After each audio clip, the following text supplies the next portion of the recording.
My husband Samuel left me for another woman, married her abroad, and took my own family to celebrate it. Then he texted me one line that ended everything: "Don't be home when we get back. Once it's old, it's dead to me." I didn't beg. I didn't cry. I planned something that would erase his confidence forever. I was sitting in my car outside a construction site when his message came. Along with it was a wedding photo from Croatia. Samuel in a tux, smiling like he had won.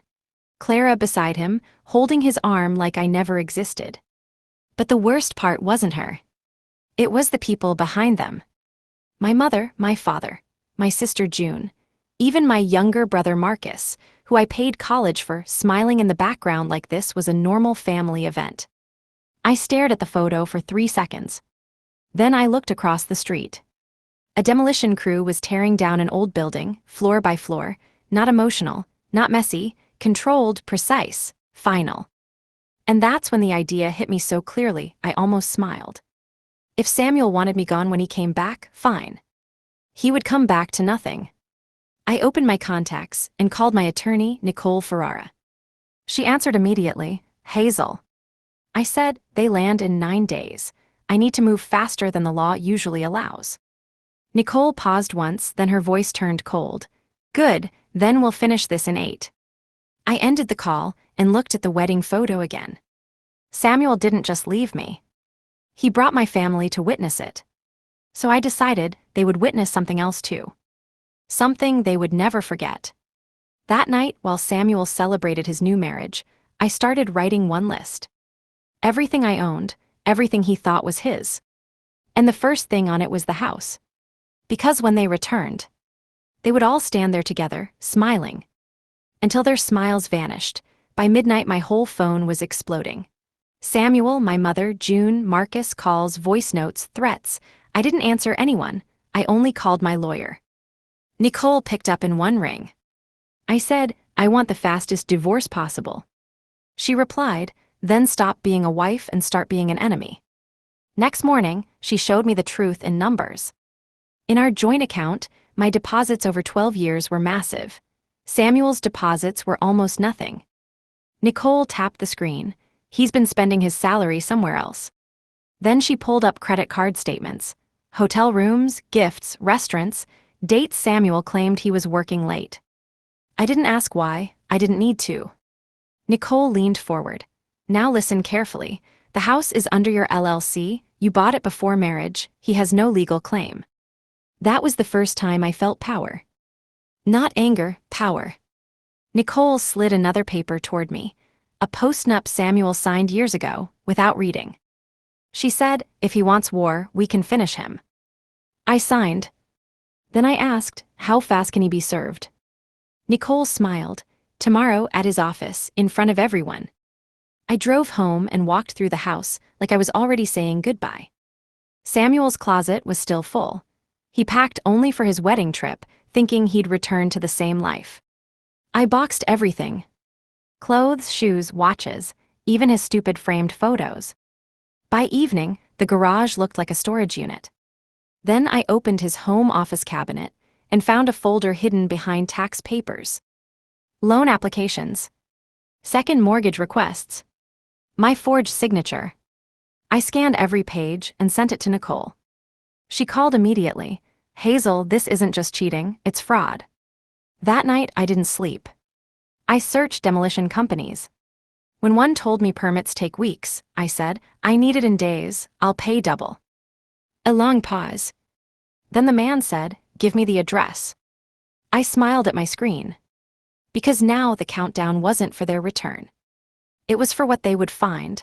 The demolition manager's name was Rehan Malik. He met me the next day and didn't waste time pretending it was normal. He asked, "You sure you want to demolish $1 million home?" I replied, "Yes." He looked at me like he expected tears. I gave him paperwork instead. Ownership, Hazel Quinn Holdings LLC. Permits, Nicole arranged them through a city contact. Rehan whistled softly. "This is approved fast." I said, "Because it's not a mistake, it's a decision." He walked the property, then faced me. "If we start, there's no pause. Once the first wall goes down, it's done." I nodded. "Start in 3 days." That afternoon, Nicole called again. She said, I served him. I asked reaction. Nicole laughed once. He almost fainted. He kept saying he's married now, like that cancels the law. Then her tone dropped. Your family called my office. They're angry. I held my phone tighter. They helped him. Nicole replied, then they'll suffer with him. That night, Samuel called me from an unknown number. I answered. His voice was sharp. Hazel, stop this divorce drama, you're embarrassing me. I said embarrassing. He snapped, I'm married now. I'm starting a new chapter, be mature. I stayed quiet. He continued, Mom told you to behave. You'll still be taken care of if you don't act crazy. The audacity in his voice made my stomach calm, like my emotions finally died. I asked, you brought my family to your wedding. He laughed. They wanted to support me, even they know you were getting old, bitter, boring. Then he lowered his voice. Listen carefully. When I return, Clara will live there. You'll be gone. Don't make trouble. I ended the call without replying. Minutes later, my mother sent a voice note. She said, Hazel, stop ruining your life. Accept it. Samuel deserves happiness. I stared at the message until my hands stopped shaking. Then I typed one sentence in my notes. If they want to replace me in my house, I'll remove the house. 3 days left. And none of them knew what I had signed. The night before demolition, I met Nicole again. She placed one more document in front of me. Final asset separation. Once you sign, he can't touch anything. I signed without blinking. Then Nicole showed me the bank activity. Samuel had tried to move money again, small transfers, hidden under fake labels. Nicole said, he's preparing to run. I replied, let him try. Before leaving, Nicole grabbed my wrist. Hazel, once the house goes down, they'll call you insane. I looked at her, let them. Next morning at 6:40 a.m., Rahin's crew arrived. Heavy machines lined the street. 2 neighbors stood outside recording. A third one called my name, confused. I didn't speak to anyone. Rahin walked up with his helmet on. Last chance to stop. I said, start. At 7:02 a.m., the first machine hit the front wall. The sound wasn't just loud, it felt like a sentence. Cracked. Then another hit. And another. In minutes, the entrance was gone. The home Samuel loved showing off on social media started disappearing like it never mattered. Rahin kept his eyes on me, waiting for me to break. I didn't. By noon, the second floor collapsed. Dust rose like smoke. At 2:17 p.m., the bedroom wing fell. That bedroom was where Samuel promised forever. Now it was rubble. At 5:40 p.m., Rahin wiped sweat from his forehead. Main structure is down. I walked across the broken remains, stepping over shattered tiles and splintered wood. In the center of the mess, something caught my eye. Our old safe. Bent, cracked open from the impact. Inside were documents Samuel kept hidden. Passports, cash, and Clara's visa paperwork. So he had planned this for months. He didn't marry her for love. He married her for escape. I took every paper, put it in my bag, and left the safe there like trash. That night, Rahin texted me one line. Debris removal starts tomorrow. I stood on my balcony, watching the empty darkness where my house had stood for years. Samuel thought he was coming home to a throne. Instead, I was preparing the ground like a grave. And the best part was this. They still had no idea. They were still posting wedding pictures, still celebrating. While their future was being crushed into dust, the next morning my phone lit up like an alarm. June 11 missed calls. Marcus, call me now. Mother, Hazel, you've gone too far. I didn't answer, I drove to the site. By the time I arrived, the house was already unrecognizable. The crew loaded broken pieces into trucks like it was ordinary waste. Rahin came over. We'll finish cleanup by tonight. After that, it's just land. I looked at the empty space where my living room used to be. Good. At noon, Samuel finally messaged again. Samuel, my cousin said there are machines at the house. Explain. I stared at the text, then replied with one word. Hazel, yes. 3 dots appeared, then disappeared, then appeared again. Samuel, what did you do? I didn't reply. 2 minutes later, my mother called. I answered this time. She screamed, "Are you trying to kill your father? Do you want us to die from shame?" I said calmly, "You went to his wedding." She snapped, "He's your husband, mend to this. You forgive and move on." I replied, "He forged my signature." Silence. Then she whispered, "That's not our problem." That sentence ended something inside me. I hung up. Nicole called right after. Good news, I pulled more records. I asked, "What now?" Nicole said, "Samuel tried to add Clara to your property insurance months ago. He submitted documents claiming she was your relative." My jaw tightened. So he was planning to move her in while I was still married to him. Nicole answered, "Yes." Rahin's crew finished by evening. The debris trucks rolled away one by one until the land was bare. No walls, no roof, no driveway. Only a clean, empty plot. Like the house never existed. I stood at the edge of the land, hearing nothing except distant traffic. Then another car pulled up behind me. June stepped out, shaking. She stared at the empty lot, then at me, like she was looking at a stranger. She whispered, "Hazel, where is it?" I replied, "Gone." She walked closer, almost scared. "You destroyed it." I looked into her eyes. "You destroyed it first, you just didn't know it yet." June's mouth opened, but she couldn't form words. Her phone rang. "Samuel." She answered and cried, "It's true, it's gone." I watched her break down while Samuel screamed through the speaker. And I smiled because now he finally understood. He didn't leave me. He triggered me. That night Samuel called me directly. I answered. His voice was shaking with rage. "Tell me this is a joke."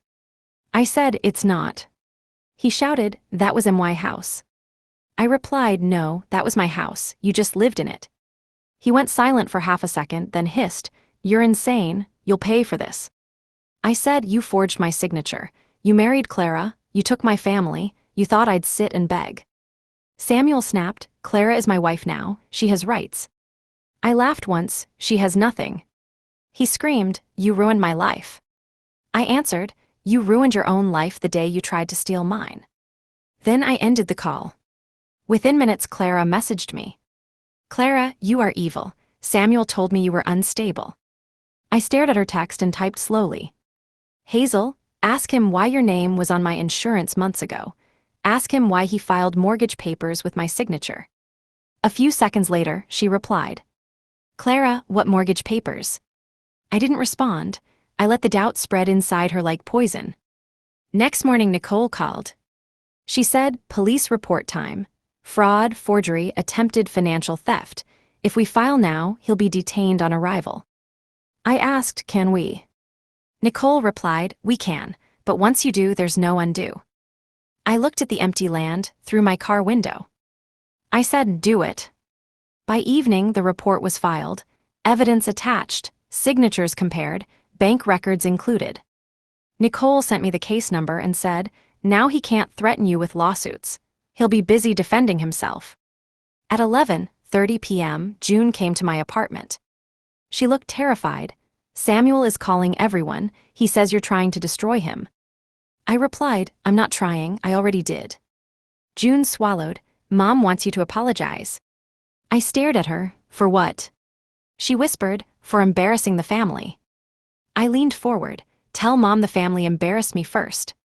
June's eyes filled with tears. "Hazel, he's coming back in 6 days." I nodded, "I know."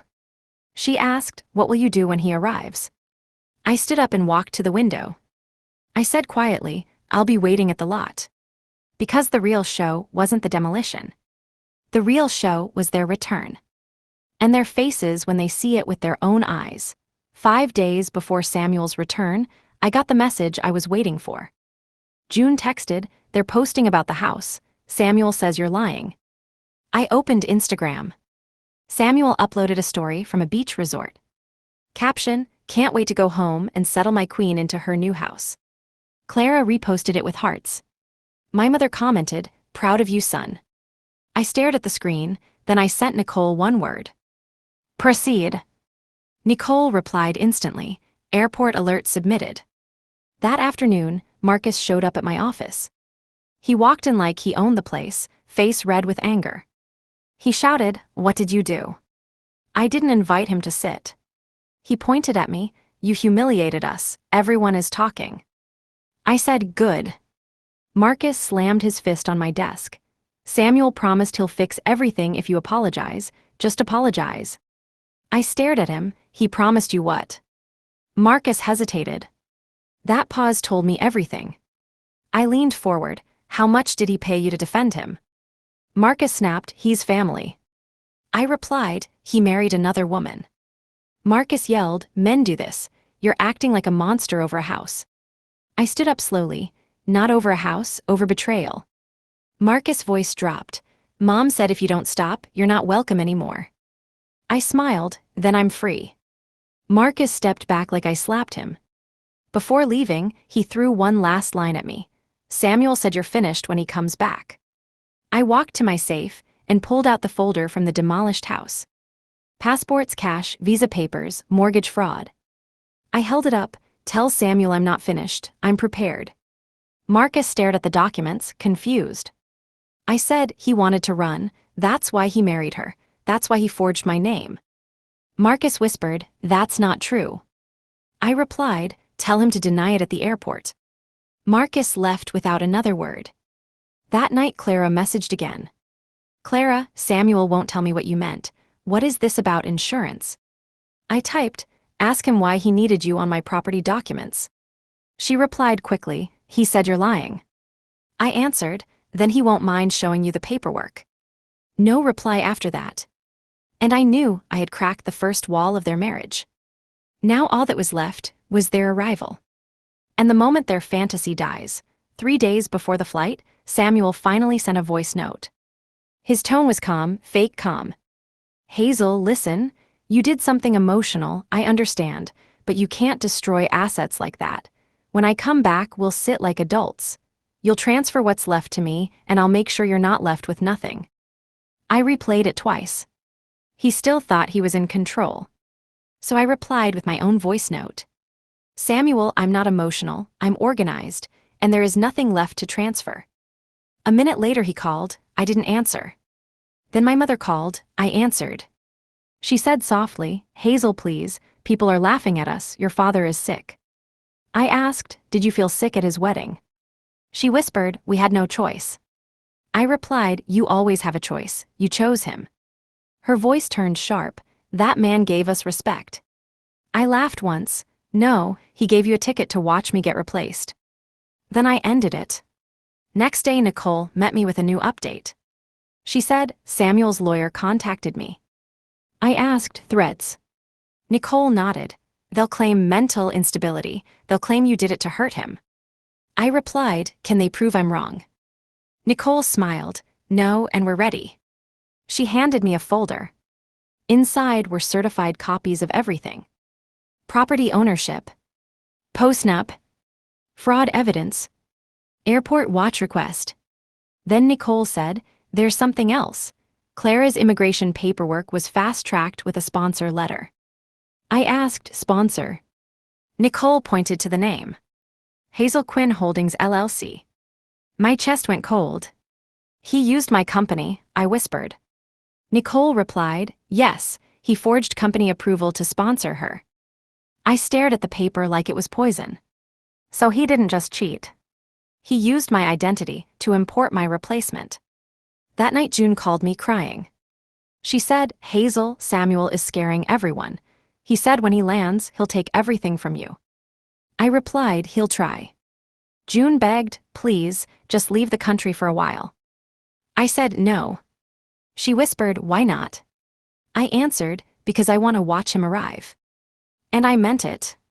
Because there's nothing sweeter than seeing a man return like a king, only to realize his kingdom is gone.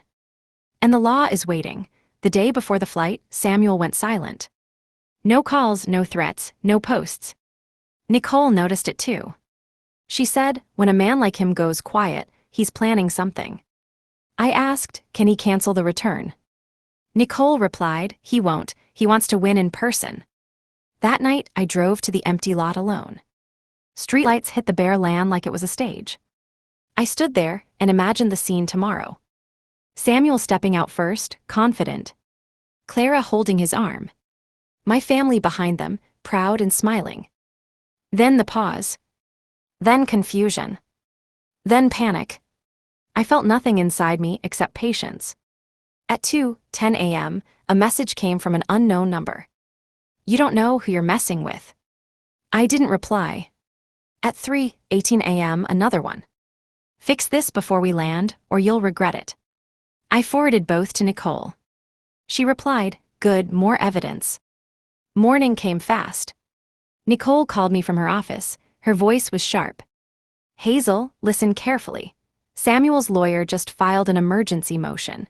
He's trying to block your divorce filing and claim the house demolition was shared marital damage. I asked, can he? Nicole replied, he can try, but there's a bigger problem. I felt my stomach tighten. What now? Nicole said, he's accusing you of hiding money. He's asking the court to freeze your business accounts. My hands clenched. He can't. Nicole replied, we'll stop it, but we need to strike first. I said, how? Nicole answered, we file the criminal complaint officially today. Police will be ready at the airport. Once he's flagged, his court motion dies. I didn't hesitate. Do it. 2 hours later, the complaint was submitted with full evidence. Forgery, fraud, identity misuse. Nicole texted, he's officially flagged. At noon, my mother sent one last message. Hazel, if you love us, stop, just let him have it. I replied with one line. You already gave him everything, now watch what he comes back to. I turned off my phone. Then I went to the lot and waited. Because tomorrow wasn't a reunion. It was a crash. And Samuel was flying straight into it. The return day arrived like a storm.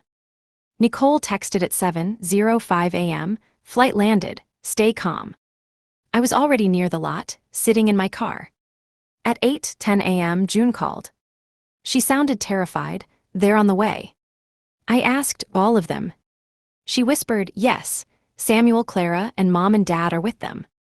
I ended the call and stepped out.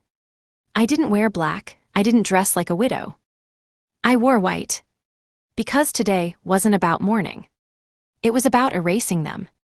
At 9:02 a.m., the first car arrived. My father's SUV stopped at the curb. The doors opened quickly. My mother stepped out first, smiling, already recording on her phone like she wanted a welcome home video. Then Samuel stepped out. He looked expensive, clean haircut, dark glasses, the smile of a man who thought he had won. Clara came out behind him, holding his arm, eyes scanning the neighborhood like she owned it. Then my brother Marcus and my sister June followed, both stiff and nervous. Samuel looked ahead and froze. His smile stayed on his face for 1 second too long, like his mind refused to accept what his eyes were seeing. Clara leaned forward, confused. Where is it? My mother lowered her phone slowly. My father's mouth opened, then closed again. Samuel took one step forward, then another, like he expected the house to appear if he walked closer. But the lot was empty. Flat land. Fresh soil. Nothing else. Clara whispered, Samuel, what is this? Samuel's face turned red. He turned to my family like they had done it. Then his eyes landed on me. I was standing across the empty land, calm, like I owned the air. Samuel shouted, Hazel. He charged toward me, stopping at the edge of the lot. His hands shook, where's my house? I answered softly, gone. The silence after that was violent. Clara stared at him like she suddenly didn't know him. My mother's lips trembled. Hazel, what did you do? I looked at all of them. Then I smiled. This, I said, is what betrayal looks like when it comes back home. Samuel stepped closer, eyes wide like he wanted to attack me. He hissed, you can't do this. I replied, I already did. Clara pulled his arm. Samuel, tell me what's happening. Samuel snapped, shut up. That one word hit her harder than the empty lot. My mother rushed forward, crying, Hazel, please, think of your father. I looked at her, you didn't think of me. Marcus yelled, you ruined our reputation. I answered, You sold it for wedding pictures. Samuel turned to me again, voice shaking. You will rebuild it, you will pay. I'll sue you until you're homeless. Nicole's voice came from behind me, calm and sharp. You can try. Samuel spun. Who are you? Nicole stepped beside me. Nicole Ferrara, her attorney, and you should stop shouting. Samuel sneered, or what? Nicole held up a folder. Or you'll make the arrest easier. The word arrest changed everything. Clara froze. Arrest. Samuel laughed like it was impossible. She's bluffing. Nicole opened the folder and pulled out copies. Forgery reports. Loan applications. Insurance paperwork with Clara's name. Samuel grabbed the papers and tore one in half. Nicole didn't flinch. We have originals and digital copies. Clara took one page and read fast. Her face drained. Samuel, you put my name on her company. Samuel tried to snatch it back. It's paperwork. Clara stepped away. You told me the house was yours. Samuel turned toward me, desperate now. Hazel, you're doing this for revenge. Fine, you proved a point. Now stop. I leaned closer. You didn't just cheat. You stole, you lied, you used my name. Samuel whispered, you're going to regret this. Nicole spoke again. Actually, Samuel, you should be careful, because the police have already been notified. My father finally found his voice. Police, for what? I looked at him, for fraud. My mother gasped, Samuel would never. Nicole cut in, he did, and he's flagged. Samuel's hands trembled. His confidence was collapsing in real time. Then he grabbed Clara's wrist. Get in the car. Clara yanked away. Don't touch me. That moment felt like a knife turning. Because Samuel wasn't losing just the house. He was losing his new wife too. And he still hadn't seen what was coming next. A police car stopped behind my father's SUV. Then another. The officers stepped out slowly, already holding papers. Samuel's face changed from rage to panic. He whispered, you called cops on me. Nicole answered, the state called cops on you. One officer walked up, Samuel Carter. Samuel tried to smile. Yes, that's me, there's a misunderstanding. My wife is emotional. He pointed at me like I was the criminal. The officer didn't react. He opened the file and read. Forgery, attempted financial theft, identity misuse. My mother grabbed my arm. Hazel, stop this. I pulled away. You didn't stop him. Samuel stepped back. This is insane. I just filed divorce too. Nicole replied, great, then you're free to do it from jail. Samuel's eyes flicked to Clara. Clara, tell them this is a setup. Clara didn't move. She looked at him like he was a stranger, who suddenly looked dangerous. The officer said, sir, put your hands behind your back. Samuel shouted, no, I have rights. The officer repeated it calm. Samuel's voice cracked, Hazel, please don't do this. That please made my mother flinch. Because she finally heard it. Samuel never begged me in 12 years. He only begged when he was losing. My father stepped forward. Officer, he's family, we can talk. The officer cut him off. This is criminal, not family. Samuel suddenly lunged toward Nicole. You did this. Two officers grabbed him instantly. Clara screamed, Samuel. But she didn't run to help him. She ran backward, away from him. He fought, shouting my name again, and again like it would save him. Then the cuffs clicked. My mother started crying loudly, like she was the victim. June covered her mouth, shaking. Marcus stood still, face blank, like his brain couldn't accept what he was watching. Samuel was pushed toward the police car. He twisted his head to glare at me. You're dead to me. I walked closer, until we were only a few feet apart. I said quietly, you said I was old and dead to you first. Samuel's eyes widened.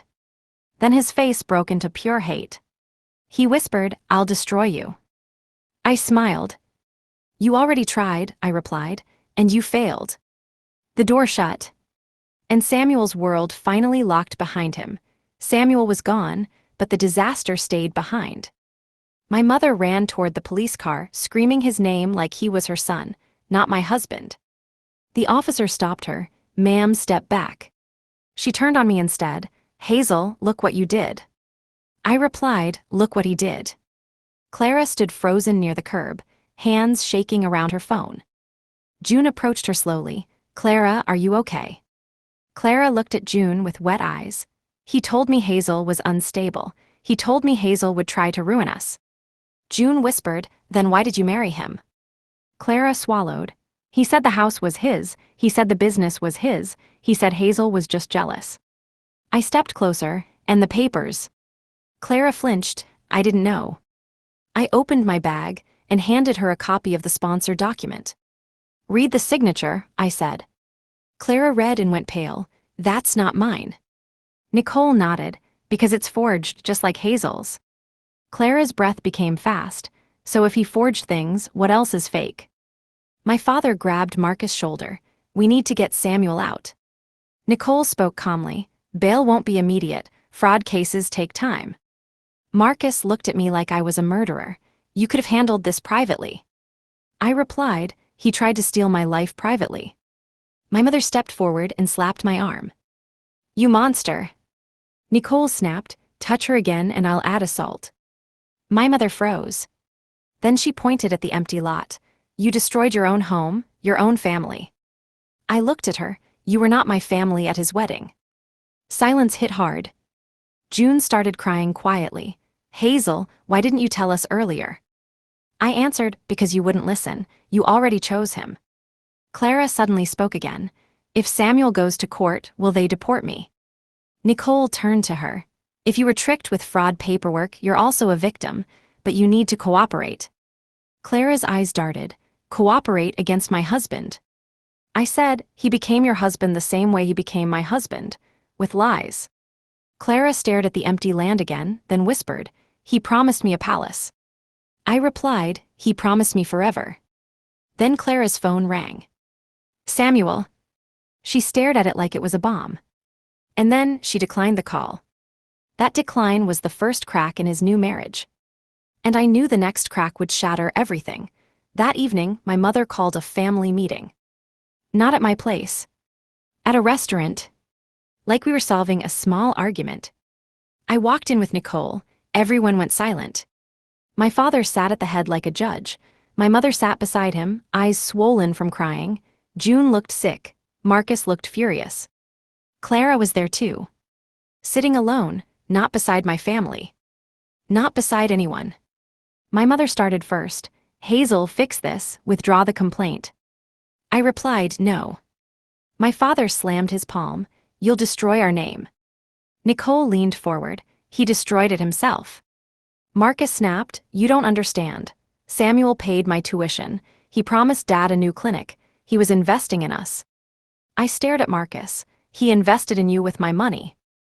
Marcus froze. Nicole slid papers across the table. Bank transfers, dates, account details.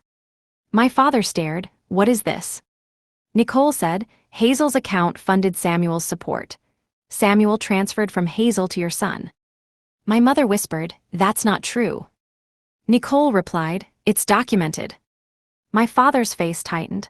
Samuel told me Hazel didn't contribute. He said she was wasting money. I looked at him, and you believed him. Silence. June spoke softly, Hazel, I didn't know. I answered, but you went anyway.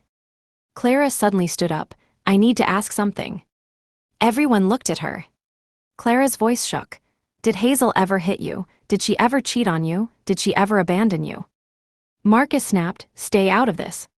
Clara ignored him, because Samuel told me she was abusive. June whispered, Hazel never.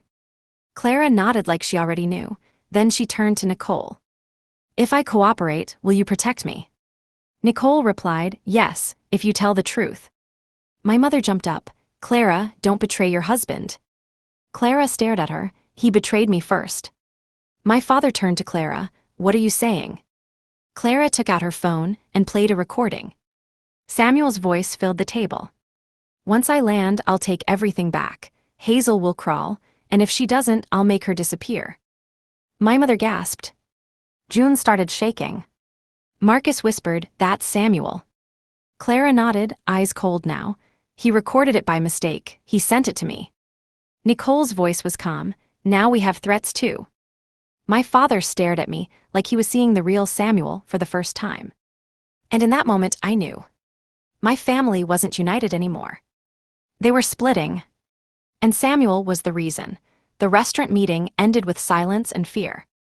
No one defended Samuel after that recording. Except my mother. She whispered he didn't mean it.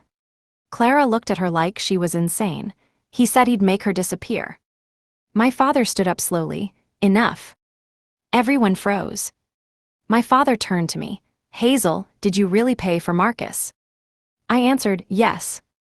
Marcus' face turned pale. Dad. My father cut him off. Did Samuel use our family as cover? Nicole replied, that's exactly what he did. My mother started crying again. So what now? We let him rot. I said, we let the truth work. Clara's phone rang again. Samuel. She didn't answer. She stared at the screen, trembling, then finally turned it off. Then she looked at me. He promised me a perfect life. I asked, did he ever show you his real bank accounts? Clara hesitated. He said he didn't want to mix money until he returned. Nicole opened her laptop. Then you should see this. She turned the screen. A list of accounts, hidden transactions, foreign transfers. Clara's lips parted. What is this? Nicole said, money moving abroad under fake names. Clara whispered, Samuel told me he was rich. I replied, Samuel pretends. Samuel borrows, Samuel steals. June spoke quietly, so the wedding was fake too. Nicole answered, the wedding is real, the man isn't. Clara suddenly stepped away from the table like she couldn't breathe. She whispered, if he was planning to run, he didn't marry me. He hired me. That sentence hit everyone. My mother looked like she wanted to collapse. Marcus sat down hard, staring at nothing. Clara's eyes filled. He needed a passport connection. He needed a wife with residency access. He needed a clean face. Nicole nodded. That's the pattern. Clara turned to me, voice shaking but clear. What do you want from me? I replied, truth. Clara swallowed. Then I'll give it. My mother snapped, you can't, he's your husband. Clara stared at her. No, he's your son now. That night, Nicole sent the recording to the police file. New charge, threats. Then she looked at me and said, Hazel, he's going to break when he hears Clara flipped. I answered, good. Because Samuel built his whole comeback on one thing. Clara. And now his own weapon was turning against him. 2 days later, Samuel called from jail. The call went to my phone through an unknown number. I answered. His voice sounded different, low, controlled, dangerous. Hazel. I replied, Samuel. He laughed softly. So you really did it, you really took everything. I said, you stole first. Samuel's tone turned sharp. I heard Clara met your lawyer. I stayed silent. He breathed slowly. If you turned her against me, I swear I'll burn your whole life down. I replied, you already tried, that's why you're inside. Samuel's voice cracked for half a second. You think you won. I said no, I think you finally lost. He whispered, your family hates you. I answered, they hate the consequences. Samuel suddenly changed tone again, like a man begging without wanting to beg. Hazel, listen, drop the charges, we'll fix this. I'll divorce Clara, I'll come back to you, we'll rebuild the house. I smiled. You think I want you back? Samuel got angry again. You're nothing without me. I replied, then why did you need my money? Silence. Then Samuel hissed, I'll tell the court you're unstable. I'll say you're violent. I'll ruin your business. I said, Clara already gave Nicole the recording. Samuel froze, what recording? I answered, your threats. His breathing got loud. Then he shouted, that stupid woman. I cut him off, she's your wife. Samuel screamed, she was a tool. That one line told me everything. I replied calmly, and I was your bank. Samuel stayed quiet, then whispered, Hazel, you don't know what you started. I said, I started my life. Then I ended the call. An hour later, Nicole forwarded me an email. Samuel's lawyer. Subject, settlement offer. Nicole called and said, he wants to settle fast. I asked, why now? Nicole replied, Because the prosecutor wants a statement from Clara. If she testifies, he's finished. That evening, Clara texted me directly. Clara, he called me from jail. He said if I testify, he'll destroy me. I replied, that's his only move, fear. Clara answered, I'm not scared anymore. I stared at her message. Because now I knew. Samuel didn't just lose the house. He lost control. And a man like Samuel becomes most dangerous when control is gone. The next week was court week. Samuel thought he could charm his way out like always. But this time, he didn't have me beside him. He walked into the courtroom in cuffs, still trying to look confident. My mother sat behind him crying. My father didn't come. June sat near me, silent, eyes down. Marcus stayed home, ashamed. And Clara walked in last. Alone. She didn't look at Samuel. She didn't look at my family. She walked straight to Nicole and handed her a flash drive. Nicole whispered, "What's this?" Clara replied, "Everything." Samuel saw it. His face changed instantly. Not anger. Fear. When the hearing started, Samuel's lawyer spoke first. He claimed I was unstable. He claimed I destroyed marital property in a rage. Nicole stood up and replied with one sentence. "Your Honor, the property was never marital." Then she submitted the LLC ownership file. The judge read. Samuel's lawyer froze. The judge asked, "Mr. Carter, do you have proof of ownership?" Samuel whispered, "It was my home." The judge said calmly, "That is not what I asked." Nicole then submitted the forged mortgage documents. Signature analysis. Bank transfers. Insurance fraud with Clara's name. The judge's face hardened. Samuel finally snapped, "She's lying." Nicole replied, "Then explain the signatures." Samuel couldn't. Then Clara was called. She walked forward like she was going to her own execution. Samuel stared at her with pure hate. Clara faced the judge. "I didn't know I was part of fraud. He told me the house and company were his. He promised me everything."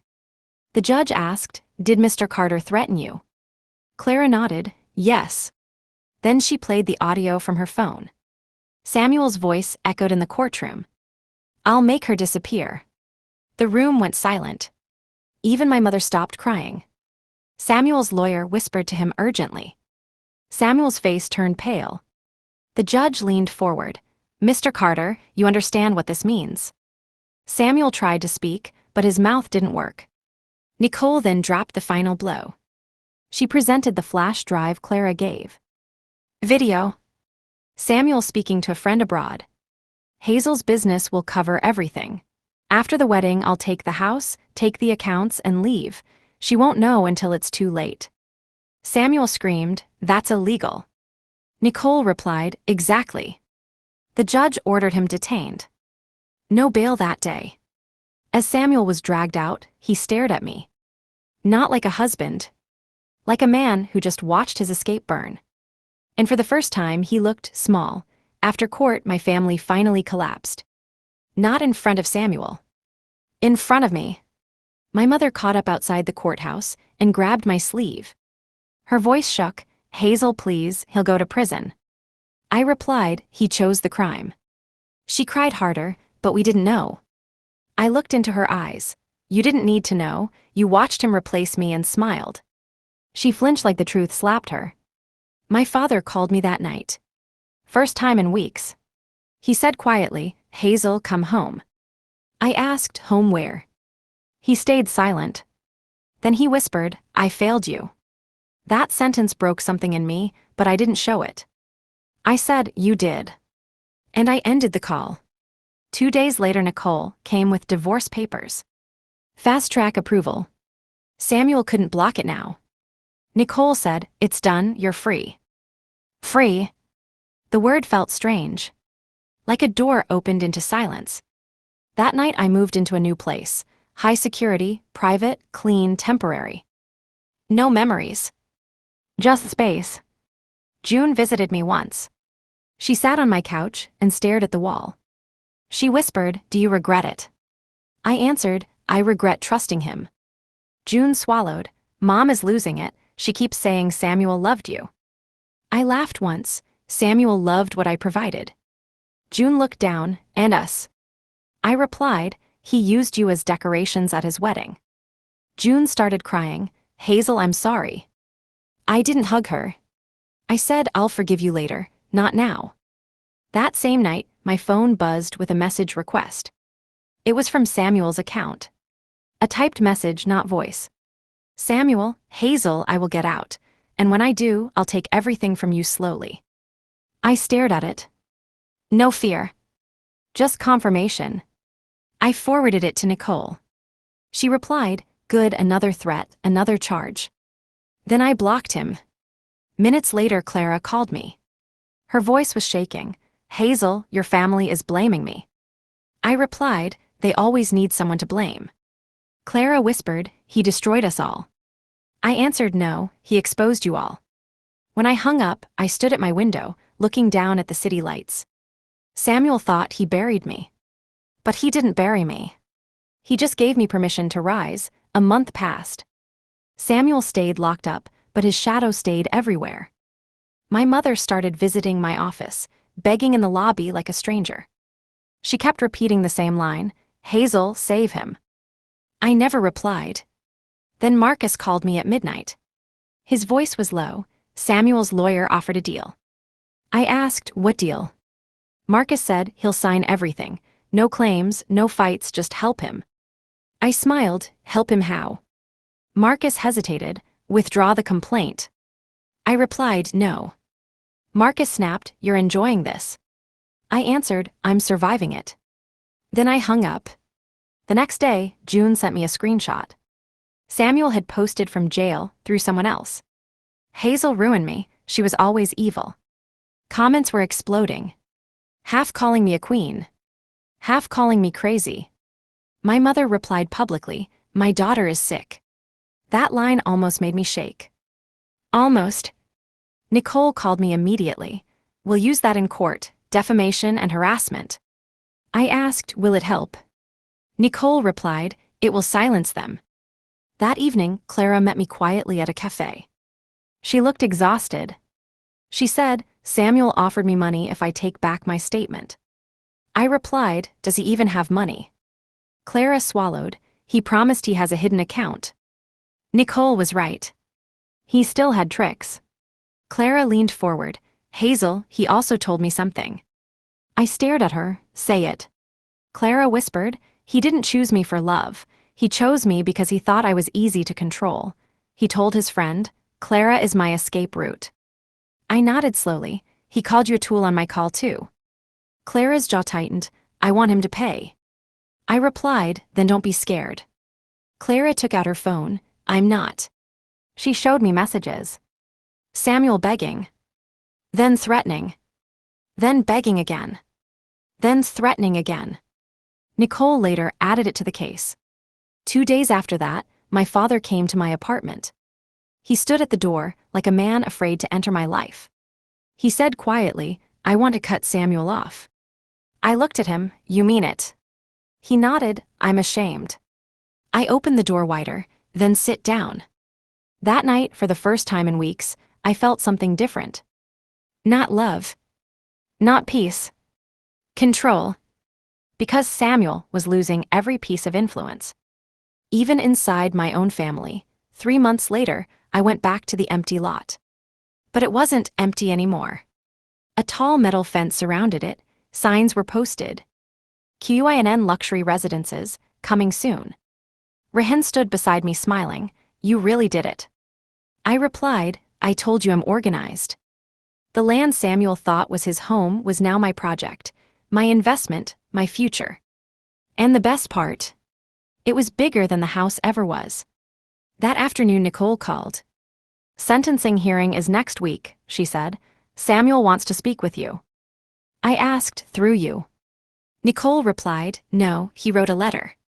I told her, read it. Nicole sighed. He says he's sorry, he says he made mistakes, he says he still loves you. I laughed, skip to the real part. Nicole paused, then her voice changed. He wants you to stop the development, he wants the land back, he says it belongs to him in spirit. I smiled. Even broken, he was still greedy. I said, tell him he can have the spirit. I kept the title. The next week I went to court. Samuel was brought in wearing prison clothes, eyes empty, face thinner. When he saw me, he straightened like he still mattered. The judge asked, Mr. Carter, any final statement? Samuel looked at me and said, Hazel did this to punish me. She's cruel. I didn't react. The judge turned to me, Mrs. Quinn, do you want to speak? I stood up. I didn't insult him. I didn't shout. I simply said, he told me I was old and dead to him, so I buried the life he thought he owned. Samuel's jaw tightened. The judge sentenced him. As officers took him away, Samuel tried one last time. He whispered, when I get out, I'll come back. I stepped closer and whispered back, come back to what? His eyes flicked like he remembered the empty lot. I walked out of court, into sunlight, into noise, into life. And behind me, Samuel's world stayed locked, while mine was finally being built. You have reached the end of the text.